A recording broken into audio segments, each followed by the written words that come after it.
given you're a New South Wales Senator, the whole issues today around the Sydney City Council, even though you had this emphatic result across the country regarding the voice, and I'll say for people at home, you were the Liberal convener in New South Wales for the no case. Unlike some of your colleagues, you didn't have a each-way bet. You're very clear to back the party room position.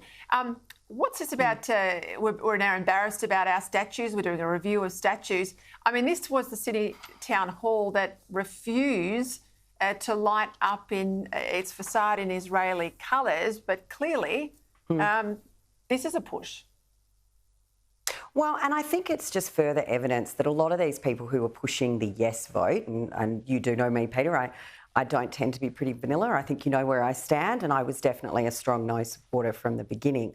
But these people who advocated yes and advocated heavily, and I'm not sure how often you were in Sydney during the referendum period, but the City of Sydney Council had banners absolutely everywhere throughout the CBD advocating a yes vote. So the money that would have been spent by ratepayers on the council would have just been unbelievable.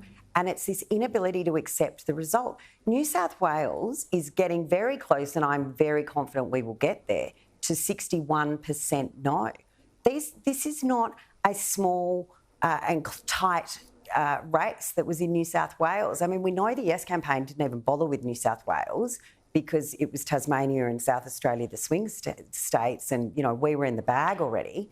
And I think we've really shown we've got a higher no vote than Tasmania, yet this council who represents Sydney, which is, you know I'm in Canberra, technically the capital of Australia, but I think if you ask most international tourists, they'd think it was Sydney. And yet we've got a council who wants to behave this way. And I mean, it's just obscene. What about what happened today on a Sydney train? Jewish leaders have called for a worker to be sacked after a pro-Palestinian song was blasted through the carriage. Have a listen.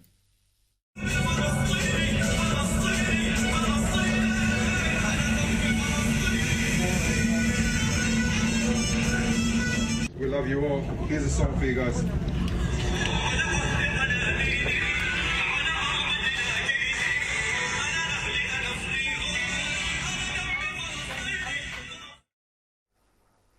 Now, as I understand it, Hollie, this wasn't someone with a speaker on the plane, a passenger with a speaker on the train. This is through the train carriage speakers put on by an official of Sydney Trains. They say they're looking into it. They're aware of the videos on social media. But I tell you what, those sorts of images will go around the world, won't they? I mean, it's awful. And think about how embarrassing it is for all of us who live in Sydney, but as Australians, when we saw those absolutely appalling protests where pro-Palestinians were calling out the most vile anti-Semitic rants out the front of our Opera House. And now we're going to see a social media on Sydney trains. This isn't Sydney. This isn't, this amazing city that I love, and I'm heartbroken. And I mean, if this is a Sydney Trains official, I mean, the guy's feet should not touch the ground with the speed that he is fired. It is absolutely outrageous. But I cannot comprehend. You might have a view with regards to Palestinians and the two-state solution and how things have been working through.